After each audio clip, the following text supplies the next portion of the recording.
Today's episode is supported by AIDS-Free Pittsburgh.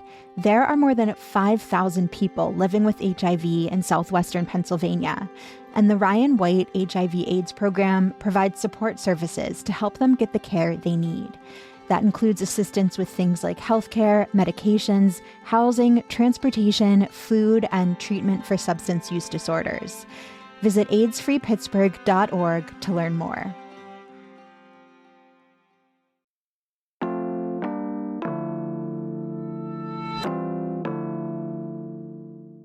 Today on CityCast Pittsburgh, I am having such a hard time getting up when it is so dark and cold out, but there are so many new coffee shops that are really motivating me to get out the door.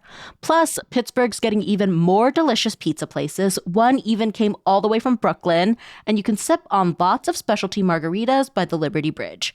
We're talking about all the new eats all around the city.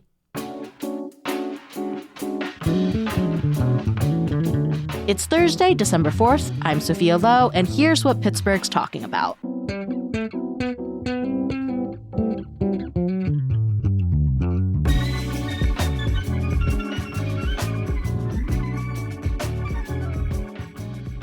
I'm with CityCast Francesca DeBecco, and, one of my favorite questions to start off with, what is the best thing you've eaten this week? Oh, so it's cozy season, right? And for me, that means noodles. And my favorite thing I've had lately is the pad see ew from Omai. It's a new spot in Bellevue. It's Thai and sushi, but you can get all of your favorite Thai classics there. And I love a good pad see ew, and it's really hitting the spot. How about you, Sophia? Yeah, that sounds so good. I'm also going to go cozy, but I'm going to cheat a little bit. I am going to pick up Polska Laska soon, and I know it's going to be delicious. I've been there before, their storefront in Sharpsburg. Super cute, but mostly open during lunch hours. So yeah, gotta make a quick trip there during the workday. Oh, yeah, definitely. And I think you can safely say that's going to be the best thing you've eaten because it's just droll-worthy, everything that they put out there.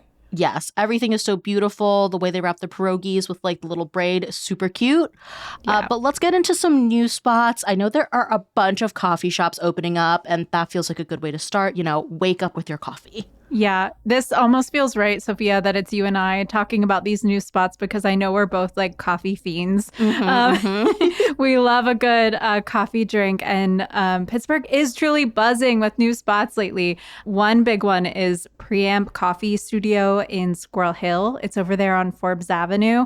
And this is by the Richard Deschan's restaurant group. So you know them from Meat and Potatoes, Coupe de Ville, and the recently reopened Poulet Bleu, which is yes. highly acclaimed, very anticipated. Yes. So hard to get a reservation. Probably easier to go to this coffee shop. Yeah, probably. Start here and try to make your reservations ahead if you want to get some French food at Poulet Bleu. But it's fancy coffee for sure. The vibes are very groovy in there, just from the photos that I saw.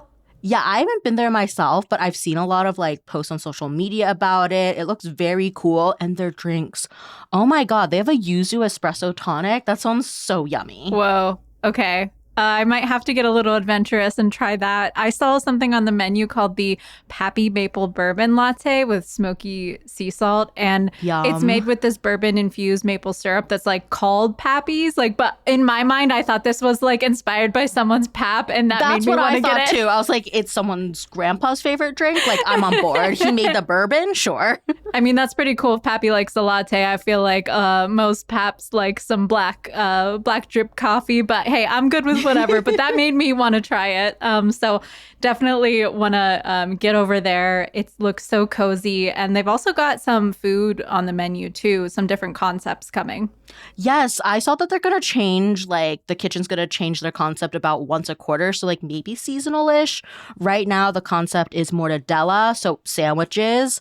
And I obviously spun through the menu too. They look really good. So they're pretty thin bread, lots of deli meat, but a couple of veggie options. So, you can still enjoy it, Francesca. And They remind me a lot. I mean, I'm sure this is where they got the idea, but of the sandwiches I ate in Italy, like sort of like street food style, not like super tall, like Primanti style, like very easy to snack on. Not that, you can't have a tall sandwich, but these are really good too, I'm sure. Yeah, look out for different food concepts over there. But north of the city in Bellevue, there's a new spot called Haven Cafe. It's it's off of Lincoln Avenue, so the main stretch there, pretty close to where I said there was the new Thai spot Umai. So if you want to go get some nice some treats first, they will just be doing like drip coffee. So you're not going to go there for lattes, but they have like really cool pastries and sandwiches, and they're looking forward to doing a lot of neat stuff as they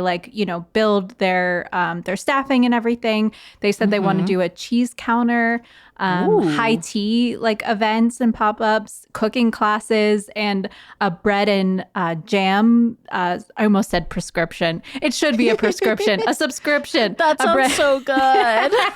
So I love that they're like getting really creative, and they will be serving like good coffee though, a good local roasted coffee. So you can go there for some treats, and they've been popping up at a couple different places. I know at the Vintage Max Mercantile, the bookstore over there in Bellevue too. So you might be able to find them at different spots, and just keep an eye on their social. They'll have some things coming up as they grow. Totally. Well, speaking of like good drip coffee, I think Standing Wave Coffee in the South Side is going to have really great drip. So they started as a coffee truck, and now they're a brick and mortar. They roast their own coffee beans. You can buy the beans themselves if you want to brew at home. But something I really love is that it looks like there's a lot of other local love in the shop. So like pastries from Pranell's, cookies from Nancy B's, goodies from Breadworks. And also the owners are really into like canoeing, kayaking, that kind of like outdoor stuff. So they reinvest 5% of their profits to help protect and preserve like our local river ecosystems. I think that is very cool. And, some of our rivers, the Mon, need it. And, it's been just like coffee mayhem over here. One more to add in is called Afters Coffee. This is in Squirrel Hill. They've got espresso, coffee drinks, smoothies, teas, refreshers, all sorts of stuff. But what's cool about them is that they are open until 11 p.m. Most nights. And, you really can't find a place for a late night brew, whether you're getting like decaf coffee or just want like the coffee shop vibes, like going out and meeting folks there rather than at a bar. I think that's really special that Pittsburgh now has a spot like that where we can kind of gather in this like third space. Yeah, I think we're slowly maybe getting some late night spots back. Like I know Shibam Coffee in Oakland is also open late. I'm sure that's great for students. So I don't know. Yeah. Maybe in a year or two, things will have really changed.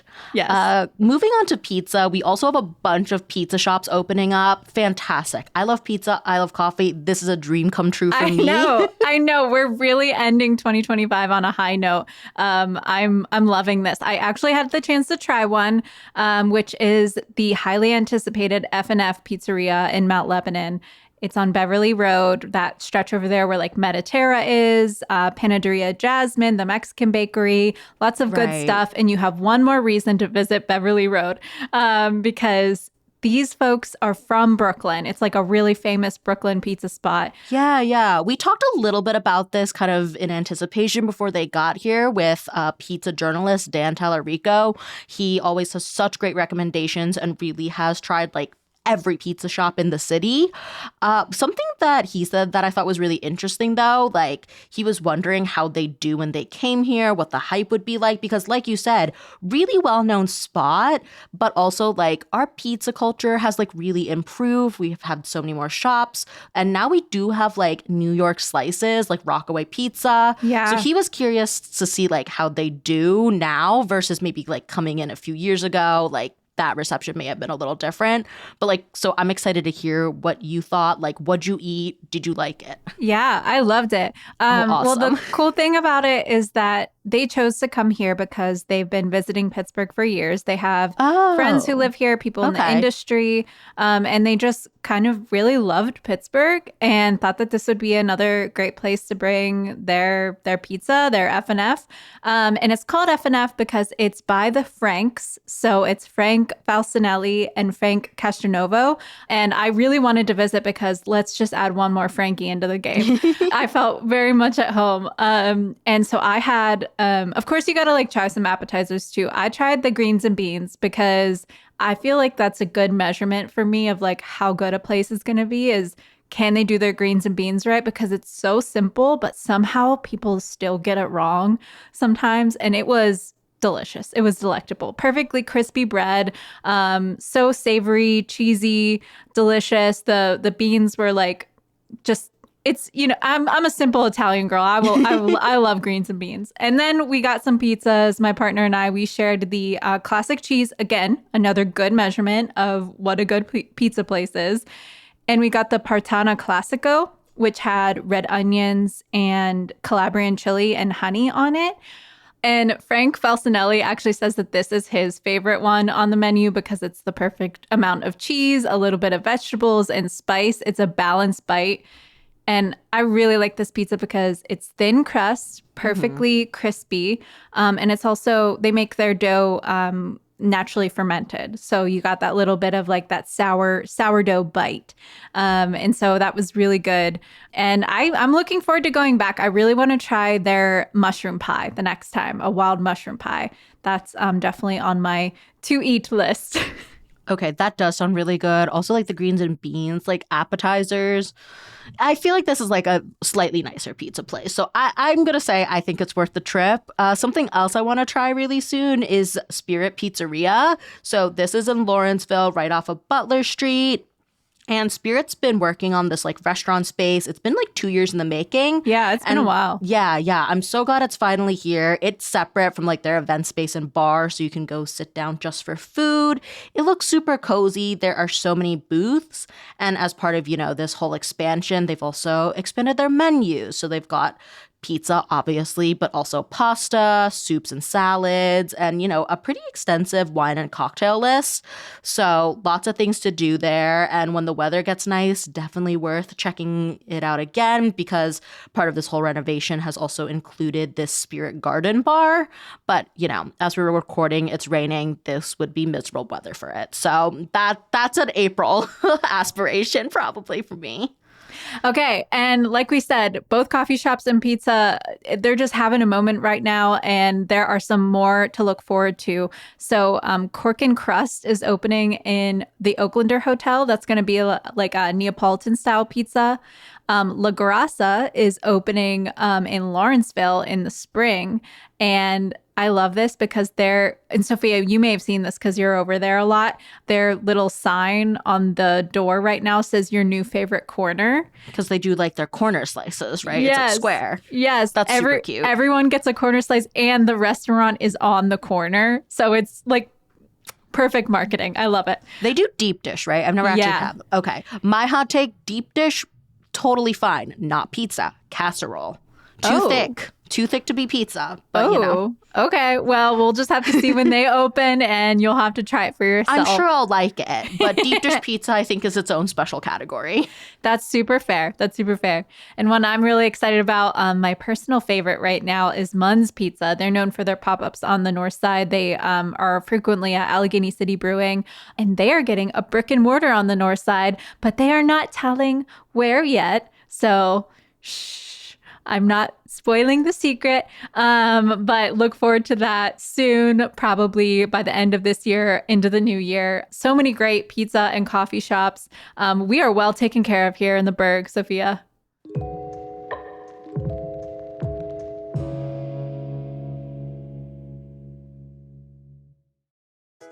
Today's episode is supported thanks to the Frick Museums and Gardens and their world premiere of the Scandinavian Home, Landscape and Lore. I know it is so hard to leave the house when it's dark and cold, but at the Frick, you're gonna find magic and comfort. You can immerse yourself in a mythical Scandinavia and see princesses, Vikings, trolls, gnomes, and more fairy tale creatures come to life. You'll get to look at furniture, ceramics, glass, textiles, sculpture, and more fine decorative and folk art. It's from Denmark, Norway, Sweden, and Finland. And this is the perfect place to take friends and family who are visiting Pittsburgh, and you can pair this exhibition visit with a holiday tour of the Clayton House. Then grab some hot chocolate from the cafe, and you'll leave with all the warm and fuzzy feelings. The Scandinavian Home, Landscape and Lore is on view through January 11th, 2026. Coziness awaits you. Get your tickets at thefrickpittsburgh.org. Today's episode is sponsored by Honey Girls Wrap House. This is a sister-owned business, and they are looking to spread holiday cheer, one beautifully wrapped gift at a time. I cannot wait to tap into their services because I am so bad at wrapping gifts. I have a stash of pretty bags and tissue paper in my closet. But even if you're a gift wrapping pro, let Honey Girls Wrap House take over this year. It's one fewer thing to stress about during the holiday season, and instead, you can spend more time with your family and friends. Plus, their system is super simple. Just drop off your gifts at their workshop, then Honey Girls Wrap House works their magic, and they can even deliver the gift back to you. You choose your wrapping paper, standard, luxury, or brown, then decide if you want to add bows and ribbons, or you can have Honey Girls Wrap House create the design from scratch. Visit their Instagram page for more details on paper, pricing, and contact info. Find them at honeygirls_wrap house. That's HAUS. Okay, so a few more new openings. Now we are moving away from coffee and pizza, and now it's just sort of a grab bag of anything new. Yeah, we started this episode talking about noodles, so it makes sense that we're talking about some more. Meat Pho is open in Oakland. It's off of Forbes Avenue on Atwood Street. I'm like a pho fanatic, and it's silly because I'm a vegetarian, so I can't even get that good meat broth, but I just love a cozy pho with the spices. Yeah, there's so many other aromatics in it. I feel like even if you get a veggie version, it's still really good. Yeah. I am also so incredibly excited to check this out. I'm actually more excited for the non-pho and banh mi items. We have plenty of those in Pittsburgh. I'm sure this place is also great, but they also have laska, which is what is that? It's like a South Asian noodle dish. It's popular in a bunch of Southeast Asian countries. I think there specifically says it's Malaysian laska. So just delicious, brothy. I like it a little spicier than my pho, so okay. I don't know what your spice tolerance is, but we'll see how they make theirs. Yeah. Meat Pho also has lemongrass chicken wings, and I just love anything lemongrass, so that sounds delish. Ooh, okay. Well, Sophia recommends it. I'm in. I'll try it. Another Asian noodle spot is Tasty Noodle in Squirrel Hill. This is on Forbes Avenue, and the great thing about this is that it actually used to be a couple other different Chinese spots. So it's kind of returning to its roots. You can get some comforting dishes like spicy and sour pork noodle soup or a green pepper stir fry over noodles. Just a really good cozy spot for winter. Definitely. Something new sort of in my area is Camino. So this is in Bloomfield on Liberty Avenue. It's pretty close to the Liberty Bridge. It's the same team that opened up Totopo and Mount Lebo and Tocayo in Shadyside. So if you like those places, I definitely think Camino is worth the visit too. So, it's Mexican food. They have so much stuff. Tacos, burritos, fajitas, enchiladas, tamales. There's also a mix and match situation if you can't decide, which is definitely what I'm going to be doing. Yeah. Always. There's also a fair number of specialty cocktails and margaritas, plus a frozen mocktail that I'm really excited about because I love a frozen slushy margarita type thing, but I feel like they're harder to find as mocktails. Ooh. And they're pretty good deals for happy hour. I think it's half off for their house cocktails and appetizers and then $4 drafts. But the happy hour is 3 to 5 p.m. on Monday to Friday. So I will be sneaking out early on a Friday sometime. Catch Sophia at Camino with their frozen mocktail and something spicy, a great balance. Absolutely. And this has been under construction for years now. I feel like I've been seeing opening soon signs pretty much since moving here. So this is definitely, it's here, it's time, I'm there. I hope it's well worth the wait for you. We're going to run through a couple of wins, some comebacks. Black Beauty Bar and Grill reopened in the Hill District on Center Avenue. This spot has been around for 50 years. It's one of the longest running bars in the neighborhood. They had a bunch of renovations and now they're reopened, so show that spot some love. And then Dancing Gnome's old spot in Sharpsburg, if you remember, they expanded to a big tap room down the street. Now their new spot is called 925. It serves house-made cocktails, spirits produced in Pennsylvania, a bunch of tasty bites from Blue Sparrow, a popular food truck around town. So we love that they're making use of that facility again. And then this one, Sophia had the pleasure of going. You're going to tell us about it. Leona's finally opened their scoop shop. We're so excited. You know them from their tasty ice cream cookie sandwiches, which are divine. But Sophia, tell us about the new spot. Yeah, so it's on Penn Avenue. It is super cute. And now that they have their own shop, they have a lot more like to offer. So it's still kind of the same thing. Like you can get scoops, you can get pints, you can get their ice cream sandwiches, but their ice cream sandwich freezer is enormous. Yes. So that's super fun. So many flavors in there. They do a lot of seasonal stuff. But I think one really cool thing is now that they've got their shop, they also have gluten-free ice cream sandwiches, which I hadn't seen before. Maybe they had them in limited supply, but now I think they're more widely accessible. So instead of a cookie, it's a Rice Krispie. I saw that. That is so smart to do Rice Krispies around I bet that's so good. I know. I haven't tried one of them yet because I keep going and getting this Black Forest ice cream flavor with like pieces of cake in it. It's really yummy, but it is on the list. Their cookies, though, they're always so delicious. They're ice cream cookie sandwiches, and they make really interesting flavor combinations. They're always like just superb. And I'm really looking forward to the gingerbread one for the holiday season. Ooh, yeah. Yes, I don't think they've rolled that out yet, at least not when I went, but I'm sure they will soon. Yes. It is the time. It is the season. So I know we've celebrated a ton of new openings, but Francesca, I know something very near and dear to your heart has closed. So, we're wrapping up the end of the year in memoriam. Bebe's Kitchen. I am mourning right now the loss of Bebe's Kitchen. The real ones know. Best Korean food in town, in downtown. They opened up in 2017 and they just took off for lunchtime business. They were so popular. I remember when I worked downtown, the line was crazy and they just had the best Korean food. I always got their japchae and their crispy tofu with plum sauce. The one of the workers there, Daniel, he always gave me extra plum sauce. He knew my face and he was like, "Hey girl, I got you." Their sauce is really good. I know. Was.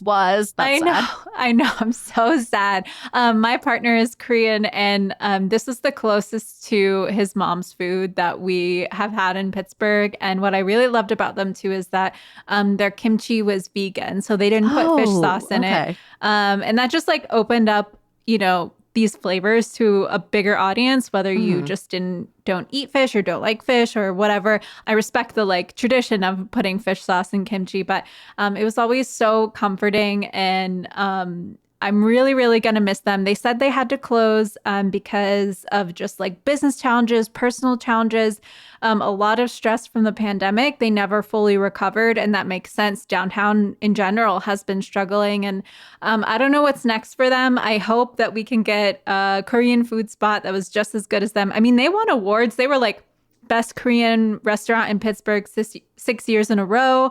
They won some awards for their fried chicken, their Korean fried chicken. And so we're really going to miss them. If you're listening, thank you for nourishing me and so many others for so many years. We appreciate you. And yeah, keep us in the loop if you're ever doing anything else in the Berg because we will support you. And yeah, this is a good reminder to check out restaurants downtown. There's a lot of really great stuff there. Check out Market Square. It's been under construction, but the restaurants are still open. And if there's any other Korean food in town that you are loving, please let us know. You can call our Korean food hotline at 412-212-8893. No one's going to pick up. You can just leave a message and tell us where to go next. Yep, we'll be waiting.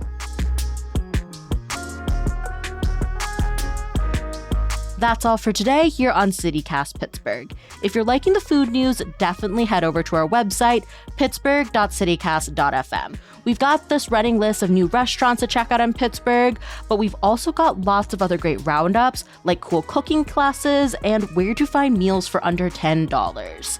And if you're liking what you're hearing and reading, do not forget, you can support the show by becoming a CityCast Pittsburgh neighbor at membership.citycast.fm. It gets you ad-free listening and lots of other cool perks. Again, membership.citycast.fm. We'll be back tomorrow with more news from around the city. See you then.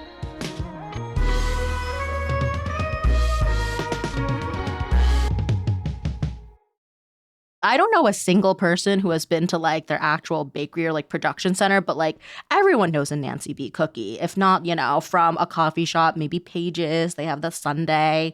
Who doesn't love a giant cookie?